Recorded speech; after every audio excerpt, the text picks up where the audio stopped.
Francis പാപ്പ ഒരു പ്രാർത്ഥന പഠിപ്പിച്ചിട്ടുണ്ട്. അതായത് കിടക്കാൻ നേരത്ത് കിടക്കുമ്പോൾ ഒരു കാര്യം ശ്രദ്ധിക്കണം. സ്വസ്ഥമായിട്ട് ഈ മൊബൈലൊക്കെ വലിച്ചെറിഞ്ഞ് കളഞ്ഞിട്ട് വളരെ ഭക്തിയോടുകൂടെ കുരിശു വരച്ച് കിടക്കാനായിട്ട് പരിശ്രമിച്ചിട്ടുണ്ട്. കുരിശു വരക്കാറുണ്ട്. ഒരു 10 ദിവസം പോലും തുടർച്ചയായിട്ട് നിങ്ങൾക്ക് ചെയ്യാൻ പറ്റില്ല എന്ന് വെല്ലുവിളിച്ചിട്ടാണ് പറഞ്ഞത്. അതേ വെല്ലുവിളി പരിശുദ്ധ പിതാവ് ഫ്രാൻസിസ് പാപ്പയ്ക്ക് വേണ്ടി ഞാൻ ഇവിടെ വെച്ച് നടത്തുകയാണ്. ഞാനിത് പറഞ്ഞു തരുന്നത് ഈ ദിവസങ്ങളിൽ നിങ്ങൾ നടത്താൻ പരിശ്രമിച്ച് നിങ്ങൾ തോറ്റു. വേറെ ഒന്നുമില്ല. കിടക്കുന്നതിന് മുമ്പ് ഫ്രാൻസിസ് പാപ്പ തന്റെ കട്ടിലിൽ വളരെ ശാന്തമായിട്ടിരിക്കും. 5 സ്വർഗസ്ഥനായി ചൊല്ലിയിട്ട് ചെറിയൊരു പ്രാർത്ഥന ചേർക്കും.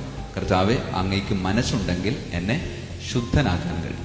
അപ്പോ ഫ്രാൻസിസ് പാപ്പ 5 സ്വർഗസ്ഥനായി ചൊല്ലിയതിനു ശേഷം ഫ്രാൻസിസ് പാപ്പ കർത്താവെ അങ്ങേക്ക് മനസ്സുണ്ടെങ്കിൽ എന്നെ ശുദ്ധനാക്കാൻ കഴിയും എന്ന് പറഞ്ഞുകൊണ്ട് കിടന്നുറങ്ങാം. ഈ 5 സ്വർഗസ്ഥനായി ചെല്ലുന്നത് എന്തിനു വേണ്ടിയിട്ടാണെന്ന് അറിയാമോ? കർത്താവിന്റെ 5 തിരുമുറിവുകളെ ഓർത്തുകൊണ്ടാണ്. എന്നിട്ട് കിടക്കുമ്പോ പാപ്പ പറയും, ഞാൻ കുരിശിന്റെ മറുപുറത്ത് ഇങ്ങനെ കിടക്കുന്നത് പോലെ എനിക്ക് തോന്നും. പിറ്റേ ദിവസം ഞാൻ എഴുന്നേക്കുന്നത് ഉദ്ധാനം ചെയ്ത ക്രിസ്തുവിനെ പോലെ ഭയങ്കര ഫ്രഷ് ആയിരിക്കണം.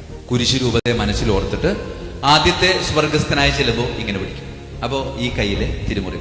രണ്ടാമത്തത് പ്രാർത്ഥിക്കുമ്പോൾ ഇങ്ങനെ പിടിക്കും. മൂന്നാമത്തത് പ്രാർത്ഥിക്കുമ്പോൾ വലത്തെ കാല് ഇടത്തെ കാലിന് മുകളിൽ പതുക്കെ ഒന്ന് ചവിട്ടും. അപ്പോൾ ഇടത്തെ കാലിലെ തിരുമുറിവുകൾ ഞാൻ ഓർക്കാം. അതിനുശേഷം നേരെ തിരിച്ചു ചവിട്ടും. അപ്പോൾ വലത്തെ കാലിലെ തിരുമുറിവ് ഓർക്കും. 5ാമത്തത് ചെല്ലുമ്പോൾ ഇങ്ങനെ പിടിച്ചിട്ട് 5ാമത്തെ സ്വർഗസ്ഥനായി ചെല്ലും. എന്നിട്ട് കർത്താവേ, അങ്ങേക്ക് മനസ്സുണ്ടെങ്കിൽ എന്നെ ശുദ്ധനാക്കാൻ കഴിയണമെന്ന് കിടന്നുറങ്ങും. നാളെ പിറ്റേ ദിവസം എഴുന്നേൽക്കുമ്പോൾ നല്ല ഫ്രഷായി. പ്രിയമുള്ളവരെ, പാലിക്കുക.